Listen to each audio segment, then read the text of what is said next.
Welcome to Trending in Education. This is Mike Palmer. I'm really pleased today to be joined by Chester E. Finn Jr., who is a distinguished senior fellow and president emeritus at the Thomas B. Fordham Institute and a senior fellow at Stanford University's Hoover Institution. He's written a book called Assessing the Nation's Report Card, Challenges and Choices for the NAEP. I'm extremely pleased to be joined by Chester today. Chester, welcome to Trending in Education. Thank you, Mike. Happy to be with you. You're someone who's been with the NAEP really since its founding. It is understood as the nation's report card. We're going to want to understand how that report card's doing. Before we do that, we always start with our guest's origin story. I know you have a pretty epic one to share, so hopefully we get enough of it in there. But can you catch our listeners up on who you are and how you got to this point in your professional life? Yeah, we'll start with the fact that I'm 78 years old and I've been working in the education field for, 55 years or something. Wow. Going back to LBJ when I was an undergraduate, more or less tempting me into this field because of his promise that we could end poverty by providing better education for poor kids. Yeah.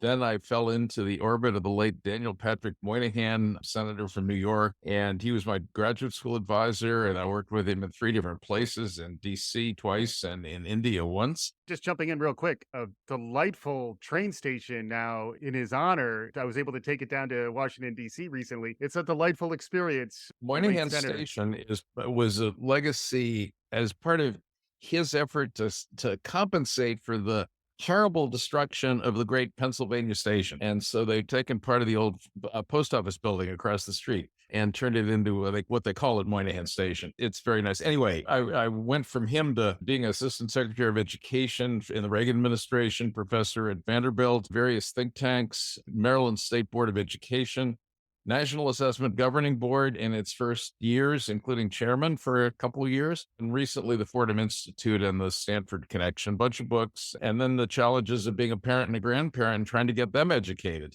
Right. I mean, I have a 4-year-old, a soon-to-be 4-year-old. Don't even get me started on that. But the NAEP is really the focus of the book, and I will confess that I've talked about the NAEP in the past, but I didn't really understand it until I read the book and started ramping up for this. It's really an interesting instrument known as the nation's report card. You've been there from the ground floor. The book does a really great job telling the story, telling the history of the NAEP. Can you give us a condensed version of the test, how it came to be, and how it got to where we are today? Well, the first half of the book is basically history, and the second half of the book is basically issues and challenges and future options, opportunities. The history is, we're talking about more than 50 years now. This goes back to the 1960s. Yeah. The then U.S. Commissioner of Education, we didn't have a Secretary of Education in those days, Francis Keppel, former dean of the Harvard Ed School, realized that he had lots of quantitative data about American education, but he had absolutely no information about whether kids were learning anything. And he thought this was a problem. So he asked an eminent Stanford psychologist named Ralph Tyler, was there any way to find out whether kids were learning anything? And this is the mid-60s. And by 1969, 70, the first tests were being given for this sample test. This is not a census test. This is not the kind of test kids take at the end of the year for going from 3rd grade to 4th grade, because it's only a sampling of kids. Originally, age groups 9, 13, 17. Now it's predominantly grade levels 4, 8, and 12. It's run by contractors for the federal government, originally the Education Commission of the States, known as ECS. Since 1983, predominantly ETS, the Educational Testing Service. It has evolved over many stages, including the acquisition in the late 80s of an independent governing board known as the National Assessment Governing Board, 26 members now, meant to make it independent to a degree of the federal government, which pays for it. Since No Child Left Behind was enacted 20 years ago, NAEP has been not just a national assessment, but has also provided data at the state level for 50 states. In that role, it serves as kind of an auditor, frankly, of the state tests. Are they telling the truth according to a national standard, which is really what's built into NAEP now, at least for reading and math? Yeah. And also over the years, I believe 27 big cities have joined in through something called the Trial Urban Assessment. So we get data also in Cleveland and Baltimore and Chicago and Los Angeles and so on. Yeah. So that's what NAEP is. It's a I frequently call it the most important test you've probably never heard of, Yeah. because this is really not a household word. Yeah. And yet, if you're the president or a governor or a state superintendent, this is actually, frankly, your best barometer of not just how kids are doing this year, but whether it's better or worse than 2 years ago or Right. 20 years ago. Hmm. Also, NAEP has grown to 10 subjects, not just reading and math, though those are the core, but also history, geography, and science, and even the arts. And so, key point, you and I talked about this a minute ago, it is a low stakes test. No kid is affected by his score on NAEP. Right. No teacher is affected by her students' scores on NAEP. Right. No individual school is affected by how its kids do on NAEP. For the most part, no city or town or county is affected. But at the state level and the national level, we don't have a better measure or a more honest one, because it really is a representative sample of the whole population, Hmm. as well as all the subgroups. NAEP is how we know whether the gaps between groups of kids are narrowing or widening. And that's really got in an equity era that's also, you could say, an excellence era. Hmm. This information is invaluable. Yeah. And many challenges, many issues associated with keeping it going. But for 50 years, it's been going. Yeah. Entered my life in 1969, I might add. Wow. Without betraying my age, it is in fact older than me, and I'm no spring chicken. So that's saying something. It's also really interesting in an age when standardized tests are very much front and center and folks are taking a lot of shots at them. It is interesting that those are, generally speaking, the high stakes tests that are more about the individual and frequently about comparing the individual to other individuals to get into a more selective college. There's a whole narrative around high stakes testing that I think it's easy to think of that as applying to all standardized tests. But it seems as though, and I'd love to get a little more of your perspective on this, it seems as though there might be some lessons to be learned from how the NAEP has continued and in some ways not provoked the backlash that we're seeing against some of the other standardized tests that are out there. Right. It doesn't have a backlash because it doesn't affect anybody's life directly or immediately. Yeah. I mean, we start high stakes testing in this country in many places in third grade, where we have a third grade reading test. But if you don't pass it, you don't get to go to fourth grade. Right. And then right on up through entry into law school or medical school or something like that Right. at the other end. So we do a lot of high stakes testing, and let me be clear, I am not against that at all. Right. But NAEP, by virtue of not having any direct effect on anybody, has no reason for backlash. Now, there's a little bit of a flip side problem here, which is if there are no consequences for anybody, why bother taking it? Yeah. I mean, what's the incentive to participate? So occasionally, a state Department of Education has to cajole some of its schools into being willing to be part of the sample, Right. that kind of thing. But it's worked out. The statistical requirements for valid data are very high. So if you don't get enough of the schools in the chosen sample to participate in a given state or city, you won't have valid data. And the sampling is very scientific because you want to ultimately be able to compare, black kids and white kids and brown kids and girls and boys and kids with disabilities and limited English proficiency and so forth and so on. Hmm. And you get into the subgroups and you're talking about, let's say, Latino girls versus white girls. You're into small parts of the sample here. Yeah. So you got to do it pretty carefully. And they've done it well. It's relatively expensive. It's a federally funded thing. It's potentially vulnerable to all the issues about a federal education program, but it's kept on. And obviously, I'm a bit of a fan over the Right. decades. Yeah, yeah, and I would encourage folks to do a little more digging into this because it is an interesting story, and I think there's some lessons to be learned around how to navigate some of the complexity of this age. And it's interesting to see there's been 50 years of it thus far, and then in the second half of the book, you're more looking ahead to, let's say, the next 50 years if we're trying to solve similar problems, try to understand how to benchmark where students are in terms of reading and math first, but then really across the full range of skills and competencies that are required in this day and age. It also is a place where there can be a little bit of immediacy bias, perhaps, around the latest results, where a lot of the benefit of 50 years is the longitudinal data and the idea that you can see longer term trends. but especially in the last few years, where one of the terms that drives me a little batty is learning loss, which I was appreciating setbacks and other language has been used around this because sometimes a name can stick. But there is a lot of response to this year's NAEP results where everyone's up in arms, everyone's alarmed around the challenges that we're facing in light of the pandemic. Can you touch on that, both Yeah. in terms of the short term results, but then my takeaway from a lot of my research and prep here is that just be careful about over indexing on something short term when we really are still collecting the data and trying to understand the longer trend lines. Yeah, of course, like any education issue, what's the starting point for the comparison that you make? Right.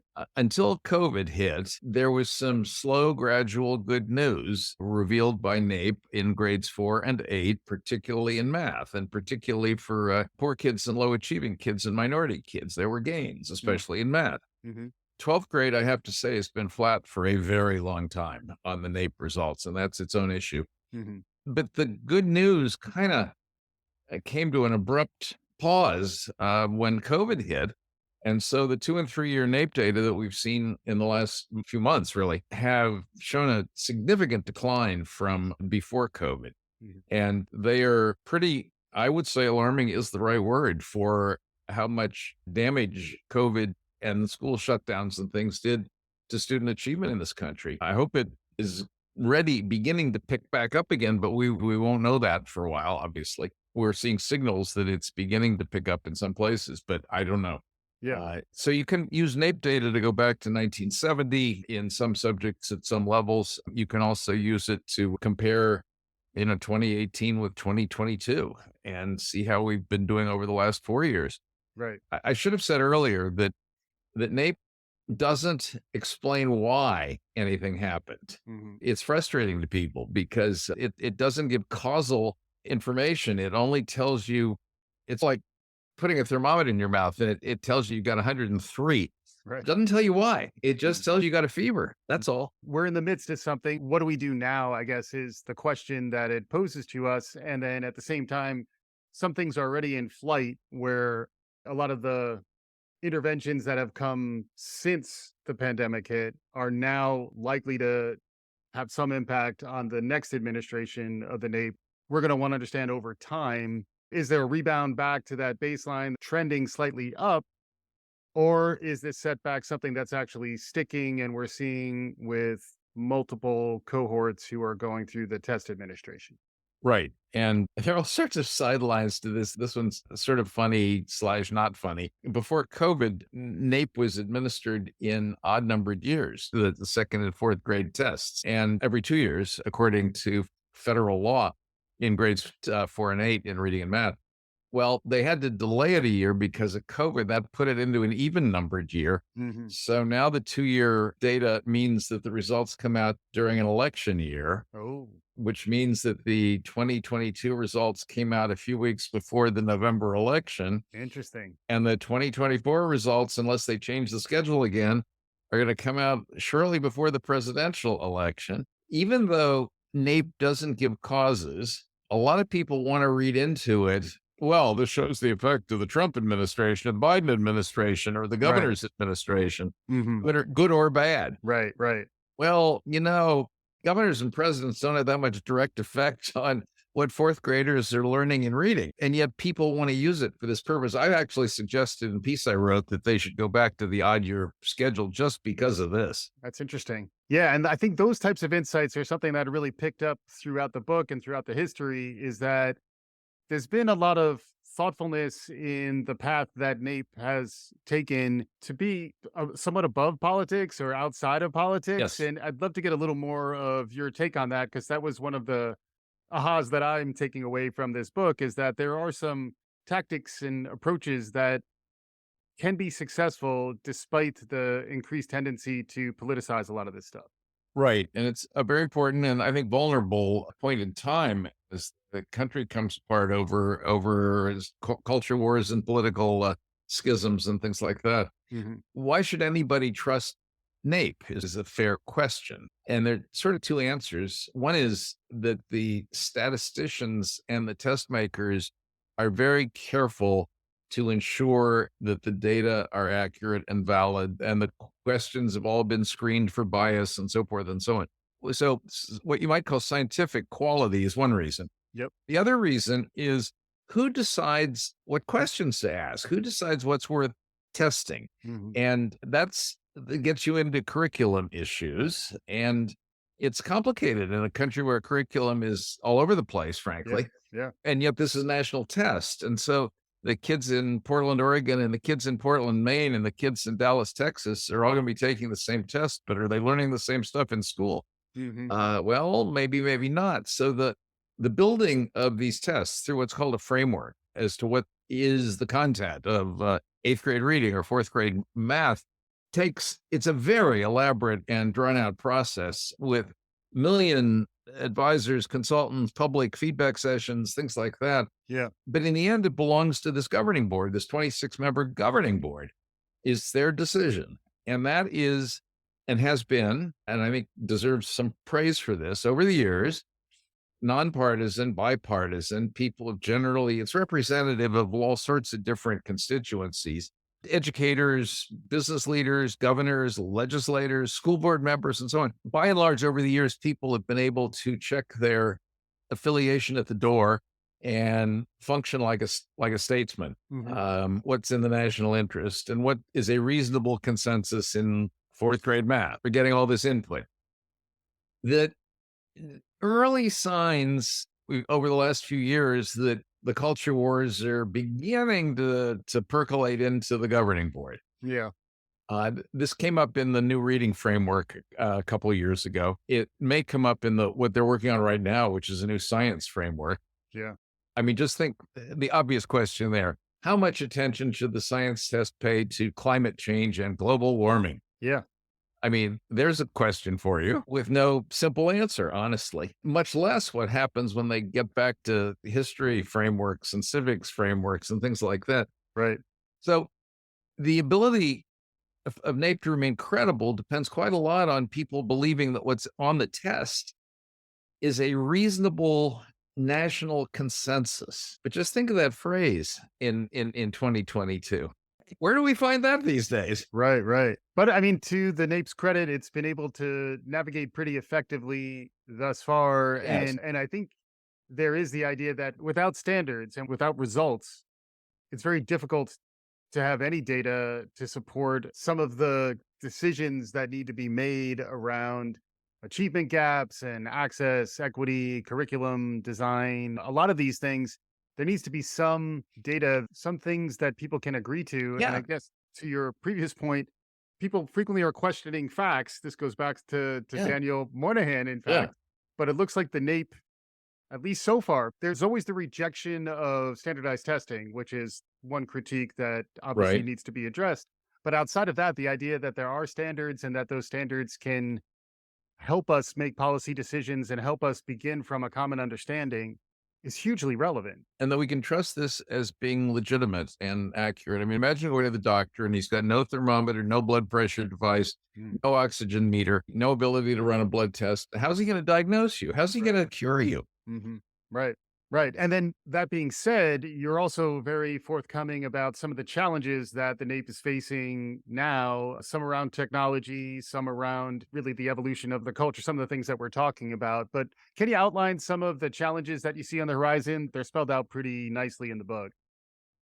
Yeah, they come in all sorts from complicated technological stuff, like how much of this should be in the cloud and how much of this should be digitized, and should the kids be using their own devices when they take the test, or should NAEP have its own set of devices that it schleps around from school Yeah. to school, so Mhm. on. To budget questions, it's expensive, for example, to do state by state testing. And so it's not done in geography and history and other subjects. And yet, don't you want to know, as the governor of Ohio or Massachusetts, how the kids in your state are doing in geography and history? Well, right now, NAEP doesn't tell you that. But to add that is a budget item. It's also a sample size item. It's a burden on a federal agency that is not exactly overstaffed. Hmm. Contractors are expensive and probably there is a close to monopoly among the NAEP contractors, which means that the government doesn't get the best price here because they all come in as a kind of a coalition. And so it's expensive, gets more expensive than it should. There's the governing board issues that I mentioned and the risk of politicization. There's a whole set of other questions about should there be a retail version of NAEP? Right. Should parents be able to get any satisfaction from the fact that their kid is participating in this Mm, thing? mm, Or if your kid is not, because he's not in the sample, should you be able to get a NAEP equivalent thing for mm. your kid? Yeah. Well, maybe, maybe not. We also don't want it to turn into a high stakes thing. So Right. the endless bickering over what to put in these frameworks, I've already mentioned that, but in an era of culture wars, that gets harder, not easier. Yeah. And test burden, how long should this test take for the kids that are in the sample? The adaptivity, for those testing nerds out there. I'm in favor of adaptive, and yet one of NAEP's greatest assets is its trend lines, the ability to Mm, compare this year with 10 years ago. mm, If you make a big change in the way the test is done, hmm. there is a serious risk of losing the trend Yeah. because you no longer compare the results because so much has changed. I mean, NAEP recently went digital for test administration instead of paper and pencil. That took them years to work out. And even today, there's an argument over whether the shift to digital administration affected the trend line Mm, in ways that it shouldn't, that it right. should not. Right. So when you Yeah. make a change in how a test is administered, you alter the kid's experience of Hmm. taking the test. Yeah. So does that mean that the 2022 experience is similar enough to the 2012 experience that you can legitimately compare the scores? Yeah. What happens when you put a new framework in place? If the changes are huge from the previous framework, again, your trend line has to start over again. Well, on the one hand, that means you're keeping up with curriculum changes. Good. On the other hand, means you can no longer compare with 2010. Bad. Right. Uh, these are trade-offs, and they're not simple. Yeah. Yeah. And the power of longitudinal data on the one hand versus the need to be responsive and to react to changes that are happening. That is the other thing that I was curious for your perspective. I like to talk a lot about the future of work, and that leads to a lot of conversations around artificial intelligence and automation and the idea that we're training our kids for jobs that we don't even know what they'll be in the future. These tests, some of their benefit is the fact that there's a line of sight all the way back to the late 60s in terms of what we were measuring then versus what we're measuring now. There's now a technology component to the NAEP that is emerging. I'd love to get a little bit of your perspective on how the NAEP has made decisions to add things like technology and how folks who are thinking about these tests, how they're thinking about the future of work and the disruptions that we're seeing there. And of course, I'm going to call it curricular interest group, wants to have its own thing as part of NAEP. It Hmm. legitimizes it gives it status, it gives it visibility, and so on. And sometimes it's really hard to test, frankly. I mean, the arts come into NAEP, and yeah, there's aspects of the arts that you can sort of easily test, like art history or music appreciation. Right. But how do you test singing or dancing on a national sample-based test? Well, essentially impossible, frankly, at least not with any validity as to the results. Mm-hmm. The NAEP is mostly hewed pretty close to traditional curricular top subjects. There's no doubt about that. And at the 12th, especially at the 12th grade level, it could be doing a whole lot more with respect to the CTE world, the career preparation world, and the things that kids are or should be learning to advance themselves at the next level without necessarily going to a traditional academic college. Right. And NAEP doesn't do much to help in that regard today. Adding a technology piece to the assessment, as far as it can go, again, it's what can be tested on a screen, not what can be tested in a lab or in a workplace. So there are some inherent limitations. We're up to 10 subjects now. They're not all tested every year. Some of them aren't tested nearly often enough. Some of them don't yield the 12th grade data or the state level data. Hmm. that gets into budget, it gets into sample size, it gets into all of those other issues of scale and scope. I would love to see a whole lot more attention paid to 12th graders, how they're doing at the end of high school Hmm. in a variety of subjects. I would love to see state level data at the end of 12th grade. Hmm. If I were a governor, I'd want that more than I want eighth grade data, frankly, Yeah. but we're not doing it today. And then there's the other whole set of things like, can artificial intelligence come up with test questions for NAEP going forward and Yes. maybe even make it cheaper than paying all those people at ETS to dream them up? Right, right. This chat GPT-3 is wild, like the stuff that's coming out these days. And then also, the cheating is from home is the whole other dimension that has opened up through artificial intelligence. It does make me wonder what a home essay assignment will look like in the future in light of some of the new generative AI stuff that's coming out. Yes.